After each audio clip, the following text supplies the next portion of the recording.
Uma ótima tarde para você, nossos amigos ouvintes que estão nos ouvindo aí na frequência de 105,9. Também os nossos amigos internautas que nos ouvem através do site Rádio Cidade, altoparaná.com.br. Olha, é um prazer imenso a gente estar recebendo hoje aqui nos nossos estúdios, aqui também na nossa cidade de Alto Paraná, para uma visita aqui na nossa comunidade, o nosso bispo Dom Jeremias, né? Ele está fazendo uma visita aí, está nos estúdios aqui da Rádio Cidade. Quero dar uma boa tarde. Muito boa tarde, bispo Dom Jeremias. Muito boa tarde a todos. Eu quero saudar a cada um de vocês aqui, que está aqui conosco nos estúdios. Nesse momento, você, Valério Cordeiro e também o Aparecido Bezerra, que estão conosco no estúdio, mas também a dona Iraci com o marido, né, que estão aí na rádio também acompanhando esse momento de entrevista aqui conosco. Bem como, né, saudar a todos os ouvintes aqui dessa associação comunitária de Alto Paraná, Rádio Cidade, 105.9 FM, né? Então, uma boa tarde a todos, né? Que Deus esteja no coração de todos.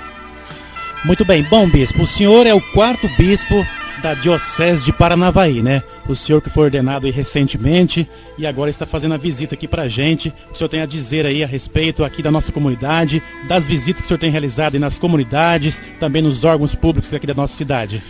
Bem, em primeiro lugar, é uma grande alegria, né, poder visitar agora de maneira um pouco mais oficial aqui a paróquia de Alto Paraná, a paróquia Santo Antônio, que também corresponde ao município de Alto Paraná. E então a presença da igreja nos nossos municípios, nas nossas cidades, sempre foi de fundamental importância, né, praticamente desde o início das cidades, desde os primeiros moradores, a igreja sempre esteve presente aqui e certamente continua tendo um grande significado, um grande valor na vida das nossas cidades.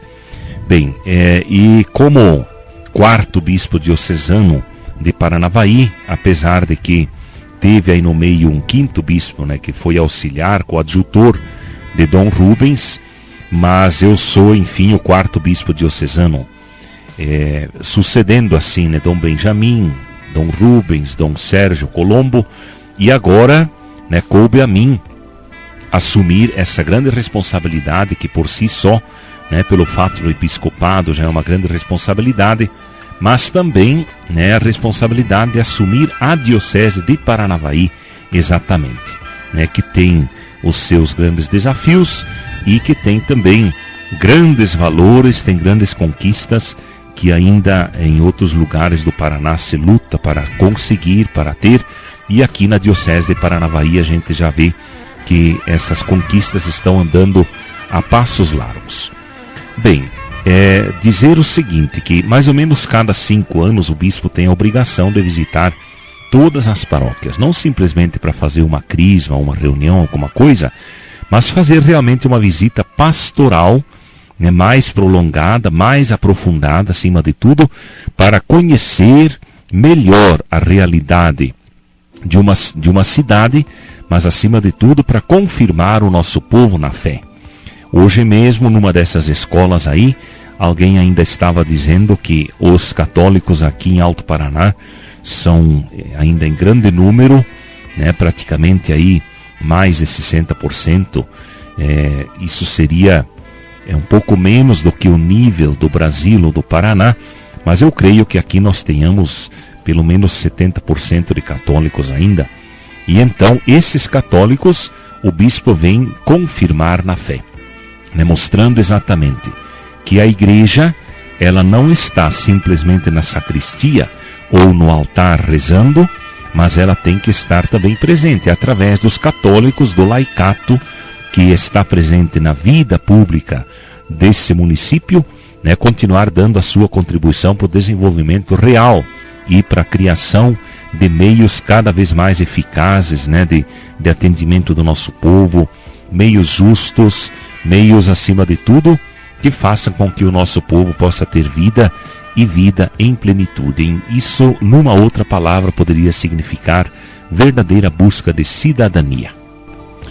Bom, esse ano a gente tivemos aí a campanha da Fraternidade 2012, né? Falando aí a respeito da saúde pública. Quais os desafios que a igreja encontra aí na saúde pública e o que a igreja tem feito aí para melhorar aí junto com os políticos aí neste meio?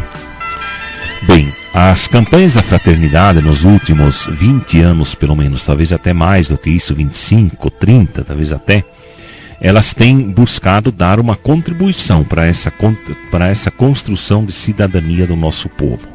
Olhando um pouco para a história, né, a gente vê claramente a contribuição que a igreja deu, né, na questão da reflexão sobre a terra, da reflexão sobre o meio ambiente, da reflexão sobre a água, da reflexão sobre os indígenas, da reflexão também sobre as questões raciais ou questões de raça, assim por diante, até mesmo o mundo das drogas, o problema dos idosos. Agora, para o ano que vem, né, será levantado pela campanha da fraternidade o problema da juventude, e assim, né, a igreja tem buscado trazer uma reflexão muito séria a respeito de muitos pontos que ainda no Brasil estavam assim como que aquém do esperado, até mesmo por outras nações modernas, outras nações mais desenvolvidas, que a gente vê claramente que algumas questões no Brasil estão num verdadeiro atraso, digamos assim. Então a igreja sabe disso. A igreja tem possibilidades de saber dessas questões e tem possibilidades de oferecer uma reflexão muito séria, né, a respeito de cada uma dessas questões. Então, o problema da saúde, todos sabem que é um problema ainda crônico, parece, no nosso país. Mas a igreja não se resume simplesmente a criticar e dizer, olha, aqui tudo está atrasado, aqui não tem nada. Mas a igreja tem palavras claras de dizer, o SUS é um grande programa, né, de saúde pública. Alguém até usa a expressão elogiosa, digamos assim, que o SUS é um verdadeiro plano de saúde, né, para o nosso povo. Mas quais são os grandes problemas que a igreja realmente aponta e que nós não só podemos apontar, mas a gente percebe, né, no dia a dia do trabalho nos nossos municípios? Eu assim acompanho mais diretamente Paranavaí, como outras cidades, e agora, né, pretendendo também conhecer um pouco melhor aqui Alto Paraná. Mas em primeiro lugar, a questão das filas, né, que continua sendo um problema. Problema das filas nos postos, nos hospitais, assim por diante. Depois, decorrente disso, o problema da insegurança das pessoas com relação ao atendimento quando realmente elas precisarem. Então, esse é um problema que a pessoa vivendo na insegurança, ela sempre vai ter dificuldade. Portanto, veja, o problema do SUS seria realmente de conseguir dar segurança assim como as pessoas precisam de segurança alimentar, que são outros programas, outros trabalhos que inclusive os governos estão fazendo, assim por diante.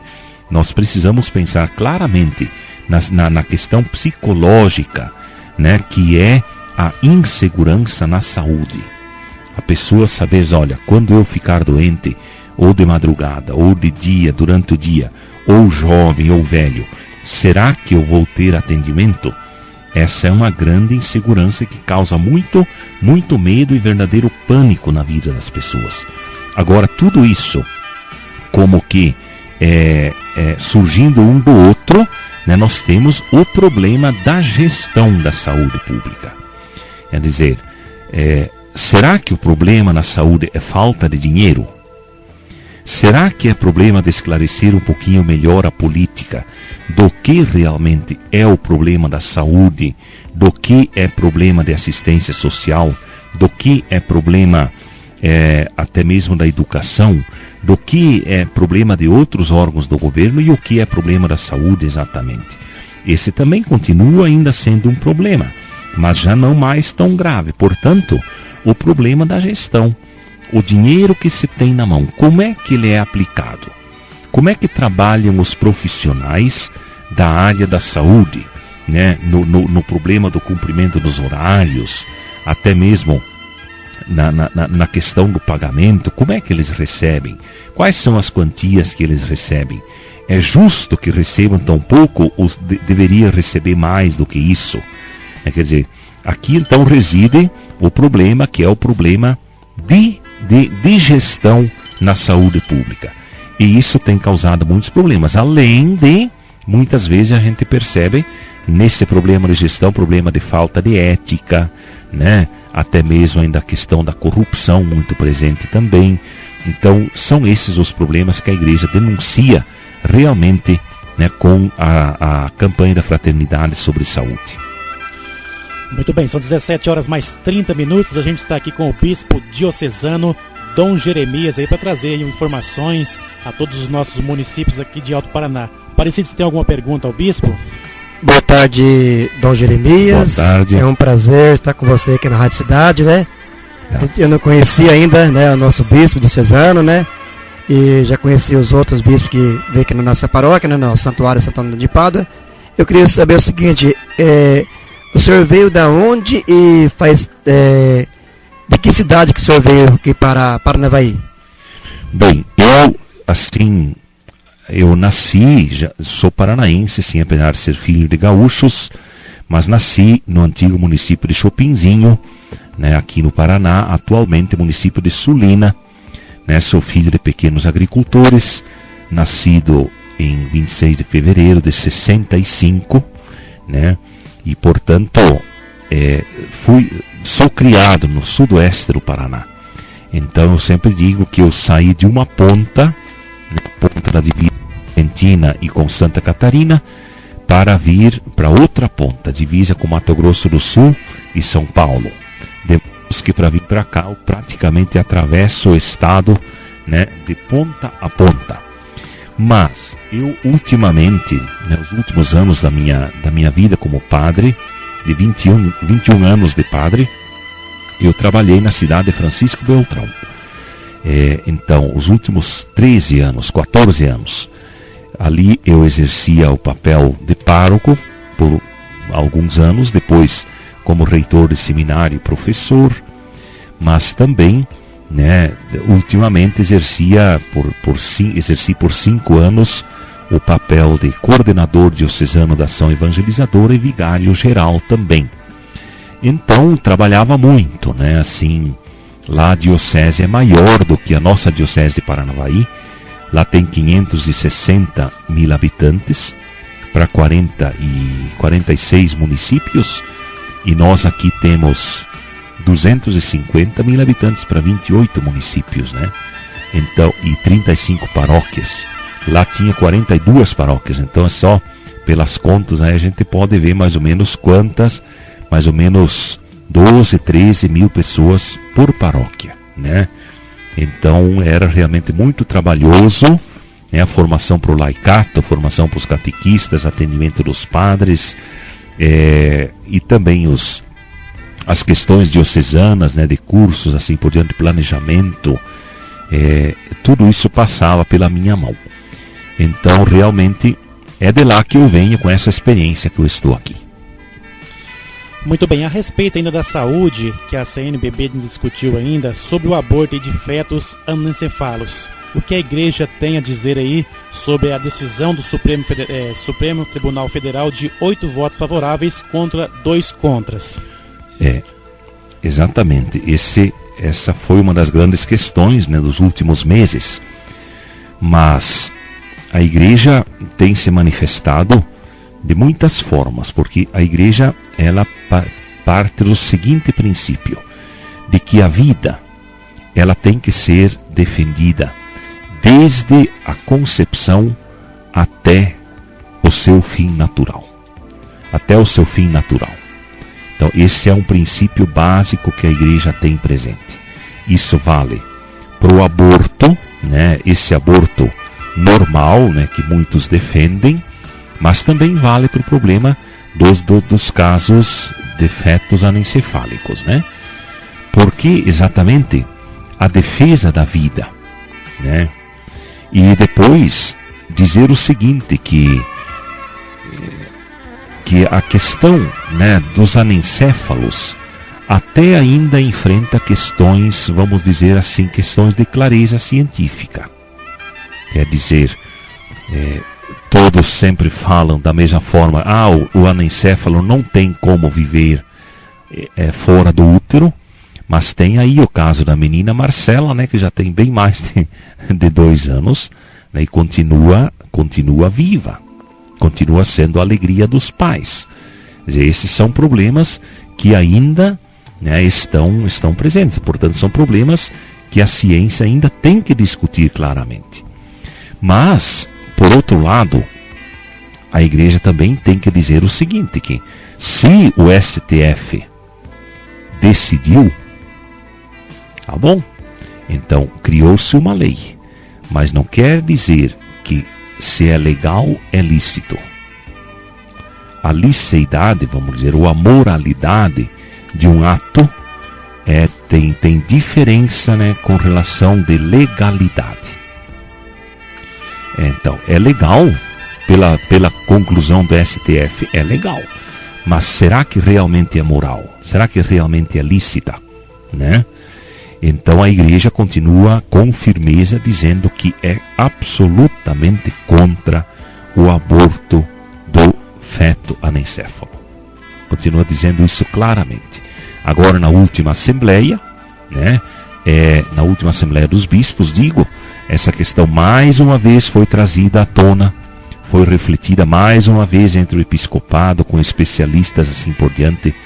Exatamente por quê? Porque qual é o princípio que realmente foi levantado para dizer do aborto, da validade do aborto? Porque não tem mais perspectiva de vida. Tá? Não tem mais perspectiva de vida. Mas vamos levar essa questão moral, ou esse problema, às últimas consequências. A morte para todos nós é certa. Ou logo depois do nascimento, ou 5 anos depois do nascimento, 10 anos, ou 80 anos depois do nascimento. Não, todos nós morremos. Agora, se todos nós vamos morrer, teria alguém o direito de nos matar, de nos tirar a vida? E mais ainda, como é que fica realmente a questão de uma mãe? Né? Enquanto, se a mãe, se ela aborta o feto anencefálico, quer dizer, eu ainda estou para ver uma mulher que aborta e não tenha problema de consciência pela vida fora. E olha, eu falo do meu espaço, do meu lugar, como padre, né? Inclusive como confessor, e falo como bispo, né? Então continuo perguntando, uma mulher que aborta realmente vai resolver um problema da sua vida? Então, o que a igreja então diz? Vamos colocar todos os meios a serviço dessa pessoa, dessa mulher, para que ela possa realmente levar essa gestação até o final. Se essa criança nascer e morrer logo em seguida, Deus seja louvado por tudo aquilo que foi feito, né, para salvar a vida dessa pessoa, e a mãe terá muito mais facilidade de se recuperar psicologicamente, de se recuperar moralmente, assim por diante. Então são essas mais ou menos as grandes discussões que a igreja põe aí, continua colocando, né, para o nosso povo refletir. Mas essa questão me parece interessante, né, no sentido de dizer assim, abriu-se uma brecha para mais uma vez atingir o mais fraco. E o mais fraco no lugar onde ele deveria ser defendido com todas as forças, que é o santuário da vida, que é o útero da mãe. E a gente lamenta que o STF tenha permitido que esse santuário seja violado, né, com a força, com as leis do Estado, com os mecanismos do Estado. E ali essa vida pode ser tirada. Ali onde ela nasce, é ali que vai se tornar o seu túmulo, poderíamos dizer, né? eu tenho a impressão que essa discussão deveria, ainda vai mais longe. Mas para finalizar, porque vocês devem ter outras perguntas ou alguma coisa a mais, eu diria o seguinte: o STF aprovou, né? Mas a moral cristã continua não aprovando o aborto de anencéfalos. Outra questão que foi levantada muito na mídia a respeito aí do casamento entre duas pessoas do mesmo sexo. Qual que é o posicionamento da igreja a respeito desse fato? Duas pessoas do mesmo sexo. Bem, é claro que a igreja é contra. A igreja nunca vai aprovar isso. Porque o que é a sexualidade, em primeiro lugar? A sexualidade, né, ela é o mecanismo que nós humanos, homens e mulheres, temos de colaboração, né, até mesmo na procriação ou na continuação da criação que o Pai começou, que Deus começou. E deu esse mecanismo da sexualidade, né, ao homem, à mulher.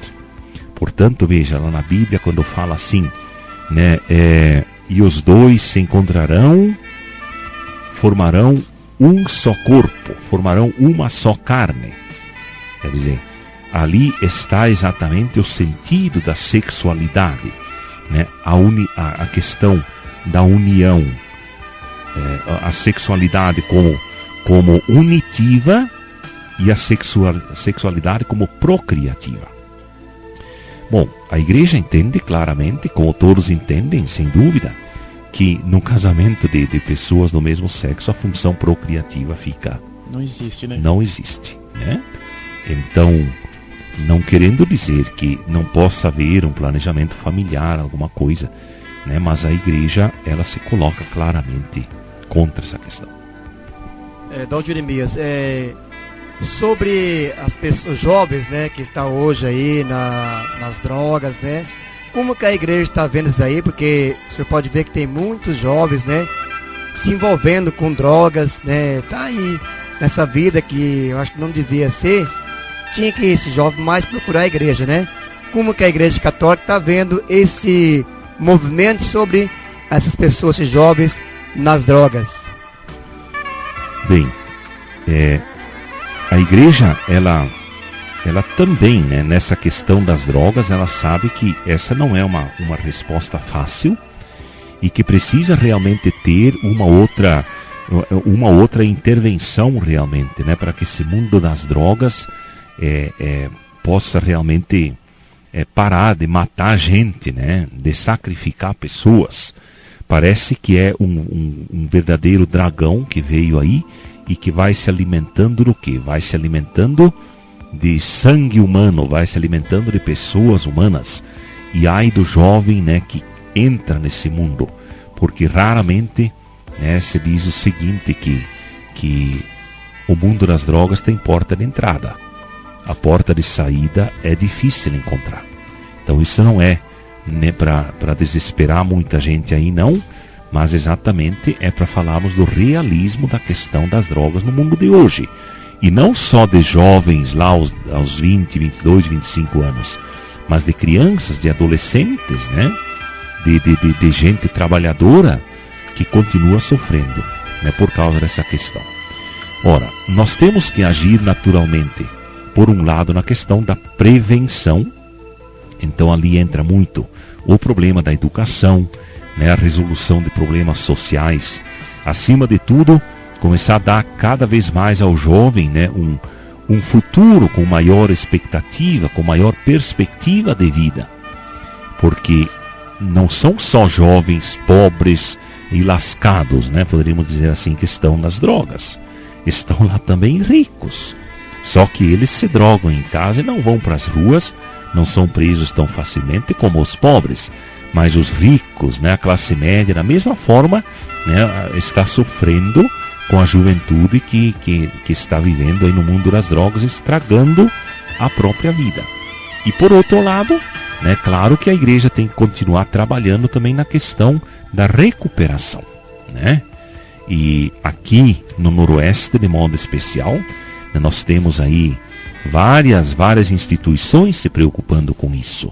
Por exemplo, lá em Nova Londrina tem lá o CERTA, que é lá um trabalho lá da igreja que continua recuperando pessoas. Aqui em Paranavaí nós temos o trabalho fabuloso do Padre Adão Dias Martins, né, que continua e está trabalhando nessa questão, né, de recuperação acima de tudo, de mostrar novamente um outro mundo, uma outra necessidade, né, outras perspectivas para esses pobres jovens que muitas vezes se vê inclusive, né, doentes porque já foram atingidos, né, não só, né, fisicamente, mas mentalmente, psiquicamente, e já nem conseguirão mais se recuperar totalmente. Isso é pena, né? O mundo das drogas está aí. Eu creio que é um problema para o governo, é um problema para as ONGs, é um problema também para a igreja, né, que precisa trabalhar a questão da espiritualidade. Mas não se consegue trabalhar a espiritualidade, pelo menos não com eficácia, se não se trabalha também com os meios científicos que hoje se tem à disposição, que se poderia ter à disposição para recuperar as pessoas. Muito bem, são 17 horas e 45 minutos. A gente está com a presença aqui do Bispo Dom Jeremias. Ô, Bispo, quais são as dificuldades e o desafio aí que o senhor tem encontrado aí aqui em Paranavaí, também na região, e se há dificuldades? Opa, sim. A última pergunta é mais fácil de responder, né? É dizer sim, há dificuldades com certeza. Veja, nós temos o Noroeste, é uma região fabulosa, né? Fabulosa mesmo. Eu não conhecia antes de vir para cá. Tem um povo maravilhoso, né? Essa síntese que se faz aqui no Noroeste, né? Do sul do Brasil, do norte, né? Nordeste e centro-oeste do Brasil, é uma coisa fantástica. Produz assim um povo muito hospitaleiro, muito querido, um povo pacífico e ao mesmo tempo um povo muito dedicado, tem uma religiosidade muito forte. Eu vejo aí as nossas igrejas de ponta a ponta nessa diocese, sempre lotadas, sempre com muita gente, com uma boa participação ainda da juventude, né? São coisas extremamente positivas. Além de falar, né, da organização da própria igreja, né, do próprio trabalho que se tem na igreja. Por exemplo, eu fico muito admirado sempre o trabalho das pastorais sociais aqui nessa região. Fico admirado também do trabalho até mesmo de organização econômica da diocese, das paróquias, assim por diante. São coisas fantásticas, muito boas e que poderíamos assim levantar como verdadeiros exemplos para outras dioceses do país, inclusive do estado do Paraná. Mas claro que há dificuldades, né? Isso sem dúvida. Por exemplo, uma das coisas que eu senti desde o começo que eu cheguei aqui, e os padres sabem disso, a gente já discutiu sobre isso, já tomou decisões a respeito, é o problema, né, do pequeno número de seminaristas que nós temos aqui. Hoje, para os nossos ouvintes terem uma ideia, a Diocese de Paranavaí tem apenas 2 seminaristas de teologia, 2 de filosofia, um que está no propedêutico, preparando-se para começar a filosofia em 2013, e 2 que estão no 2º grau, né, fazendo então o ensino médio, assim por diante. Isso é muito pouco mesmo, de tal forma que logo que nós chegamos aqui, nós começamos a motivar a questão do trabalho vocacional.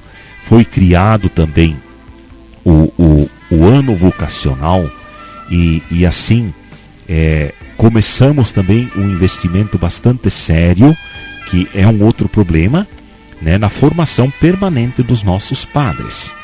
Não diminuindo, claro que não, porque os nossos padres são trabalhadores, graças a Deus. Todos vocês conhecem não só o Monsenhor Pimenta, mas tantos outros padres em Paranavaí, ou seja, onde for, porque também eles vêm bastante para cá. Mas nós tínhamos poucos padres, aliás, nenhum, com uma formação maior além do curso de filosofia e de teologia. De tal forma que a decisão da formação permanente dos padres nos levará a grandes investimentos nos próximos anos, para que nossos padres possam fazer um bom mestrado, de repente um bom doutorado, para melhorar grandemente, né, as análises que a diocese, que a igreja tem que fazer a respeito dos dados da igreja e também da sociedade do Noroeste Paranaense, a saber aqui da nossa diocese de Paranavaí. Então veja, a questão da formação e da formação permanente. Mas também, por outro lado, encontramos problemas na catequese, encontramos problemas na organização e na formação dos ministros auxiliares de comunidade, ou seja, os ministros da Eucaristia, ministros da Palavra. Também, né, percebemos assim essa questão, digamos, com relação à juventude, que precisa ser cada vez mais organizada e precisamos dar uma força maior nessas questões. A questão da formação da juventude, da reunião da juventude, né?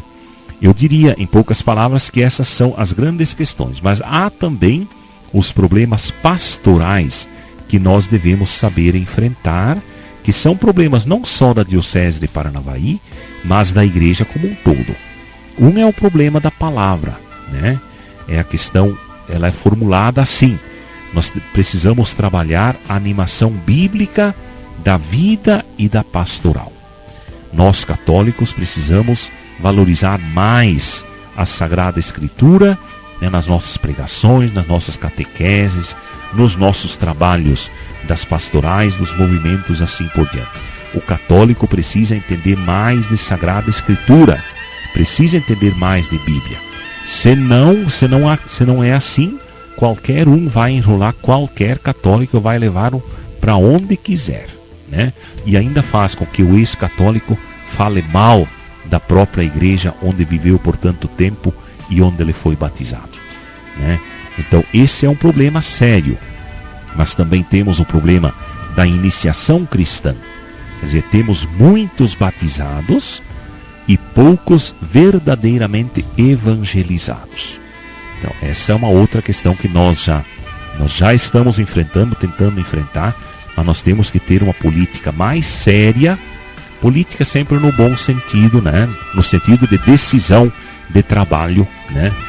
Para que realmente esse problema nós possamos começar a amainá-lo, né, daqui para frente. Sem citarmos ainda, né, o problema também da inserção da igreja na sociedade como um todo, né, especialmente na questão da organização do nosso povo, né? Então a igreja sempre foi fonte de organização do povo. E a gente percebe que ultimamente tem perdido um pouquinho esse espaço, mas com isso também não é que o povo ficou mais organizado, o povo ficou menos organizado. Então, de repente, precisa um trabalho mais profundo, né, da igreja se dedicar mais na questão da formação e na questão da organização do nosso povo. Dom Bispo Jeremias, é o seguinte, o senhor citou aí, né, a minha pergunta seria, hoje a igreja católica, como que o senhor acha? Porque hoje nós estamos preocupados, a igreja católica, o senhor como bispo, o bom senhor como padre, que nem você falou, muitas pessoas afastaram, preocupa as outras igrejas evangélicas como a igreja católica? Bem, eu diria o seguinte, a igreja católica, ela é acostumada, poderíamos dizer assim, que é mal acostumada a pensar que tem a hegemonia na mão. Isso não corresponde, né? Não corresponde mais. Uma vez a igreja falava e todos obedeciam, abaixavam a cabeça, não questionavam. Hoje não é mais assim, né? O pluralismo aumentou e, consequentemente, ainda temos uma certa hegemonia, como falamos antes, né? Em torno de 65%, 70%, né? 68%, 70%. É um grande número. Mas será que as nossas igrejas, nas nossas paróquias, será que nós estamos preparados, se fosse o caso desses 68% da população brasileira querer participar da missa todos os domingos? Será que teríamos espaço para as nossas igrejas onde cabem 500, 600, 1000 pessoas. Então quer dizer, nós temos a hegemonia, mas ao mesmo tempo a formação adequada para essa população toda, ela não está sendo suficiente. Portanto, né, se a pessoa não é bem alimentada na sua fé, na igreja onde se encontra, ela vai procurar em outro lugar, né? Então nós temos que fazer um meia-culpa e colocar-nos a serviço do trabalho. Nós vamos resolver isso trabalhando, né? Organizando cada vez mais as nossas lideranças, nossas pastorais, nossos movimentos, para que realmente aquela pessoa que mais precisa, lá no bairro, lá no interior, lá na comunidade, lá na capela, essa pessoa possa ter a orientação necessária para viver bem a sua fé e poder dizer claramente, não, é aqui, nessa igreja, na igreja católica, que eu vou encontrar a minha salvação. Não vamos vender ilusões, temos que vender, né, colocar coisas concretas a serviço do nosso povo, para que possa buscar e assim continuar o seu discipulado à pessoa de Jesus Cristo. 17 horas e 55 minutos aos nossos ouvintes que estão ouvindo a Rádio Cidade. Hoje a gente está recebendo aqui o bispo Dom Jeremias. É um prazer ter recebido o senhor aqui. E o senhor pode deixar as considerações finais aí do senhor, o que o senhor tem achado aqui do nosso município, da receptividade que o senhor teve aqui nas comunidades, também nos órgãos públicos que o senhor visitou, né? O que o senhor tem achado do nosso município e também do povo alto-paranaense. Bom, o povo alto-paranaense entra na regra geral do Noroeste, né, que eu já descrevi antes. Né, aqui é muito bonito, né, essa mistura fina, né, podemos dizer assim, que se formou por aqui, né, esse encontro entre diversas culturas, assim por diante. Eu sempre acho que esse é um dos grandes elementos que nós temos que trabalhar também, né, na questão cultural aqui do Noroeste, né, exatamente para termos isso presente. Mas no final das contas, aqui em Alto Paraná eu fui muito bem recebido. Aliás, não esperava ser tão bem recebido como fui, por exemplo, na prefeitura, né, numa conversa assim, muito franca com o prefeito Golemba, né, com funcionários dali. Depois, nas escolas, né, todos muito preparados, esperando realmente a gente, aquela criançada, com muita expectativa para ver o bispo, conversar com o bispo. E a gente pôde fazer isso com muita tranquilidade. Fui também conversar com a juíza, que aliás é uma pessoa muito aberta, né, muito simpática, e assim está se mostrando também já uma boa conhecedora das questões aqui de Alto Paraná, mas também um encontro muito vivo, muito tranquilo com os vereadores, e agora à tarde mesmo um encontro maravilhoso, né, com o pessoal aí da assistência social. Foi maravilhoso, mas também em outros espaços, no hospital, nas comunidades que já fui, tem sido maravilhoso, né? Estou saindo daqui muito edificado, que aqui pude encontrar uma igreja viva, né, naturalmente capitaneada aí pelo Monsenhor, e certamente a gente vai querer dar continuidade a um trabalho muito sério da igreja aqui, podendo aprofundar uma ou outra questão, né, para que aqui seja realmente uma igreja viva, como tem sido, né, desde muito tempo. Muito bem, eu deixo o senhor à vontade para deixar aí as considerações finais. E é um prazer imenso também receber o senhor aqui na semana que antecede o Dia das Mães. Se o senhor quiser dar um feliz Dia das Mães para todas as mães alto-paranaenses aqui no próximo domingo, o senhor vai passar o Dia das Mães aqui conosco, né? Exatamente, sim. Bem, eu agradeço imensamente essa possibilidade nesses minutos de conversa, né?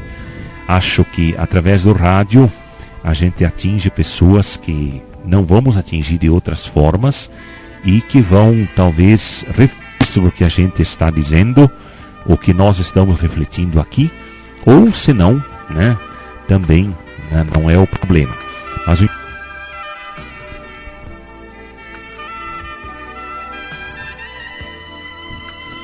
obrigado. Queremos então agradecer a todas as pessoas, né, vocês de modo especial, Valério, Aparecido, e dizer também a todas as mães, né, desejar um feliz Dia das Mães e dizer que eu possivelmente terça-feira que vem também vou ver a minha mãe, né? E agradecer a dona Iraci também, que é mãe, e possa assim, né, sentir-se muito bem e com esse trabalho como diretora aqui da rádio também. Então nós queremos abençoar a todos também nesse momento. Já são praticamente 6 horas em que Nossa Senhora sempre é recordada na vida, né, praticamente no mundo todo, né, para que realmente ela esteja no coração das mães, que possam ser assim como Nossa Senhora foi e produzir filhos, né, assim como Nossa Senhora produziu, né, o seu filho que nos amou tanto, que morreu na cruz. Como a gente falou antes, a gente não conhecia ele, foi um prazer conhecer também o nosso pároco, né, que está ali na recepção, o Monsenhor João Batista Pimenta, e também, né, agradecer todas as paróquias que recebeu aí o nosso bispo, né? E domingo, né, o bispo vai estar às 15 horas lá na comunidade Santa Terezinha. Já vamos convidar toda a população geral para prestigiar aí o pessoal lá da comunidade Santa Terezinha, o nosso bispo diocesano, o Dom Jeremias. E domingo, né, fica mais uma vez o convite, porque domingo também, além de ser Dia das Mães, né, o dia de Nossa Senhora de Fátima, né? Dia 13 agora de maio, de Nossa Senhora de Fátima, e o bispo vai estar na presença ali em frente, né? Toda a comunidade convidando aí, em oração com Maria, Nossa Mãe Santíssima, a partir das 17 horas, em frente ao Santuário Santo Antônio de Pádua, e depois encerramento às 19 horas, com a Santa Missa com o nosso bispo diocesano Dom Jeremias. Então todos estão convidados, querem dizer que venha prestigiar também, homenagear Nossa Mãe do Céu e rezar por Nossa Mãe da Terra nesse domingo. E também, que nem diz aqui, o pastor venha conhecer o seu rebanho, que somos nós. Obrigado, Dom Jeremias. Um abraço, senhor. Até domingo, né? Nós se encontramos lá, se Deus quiser, lá no Santuário Santo Antônio de Pádua.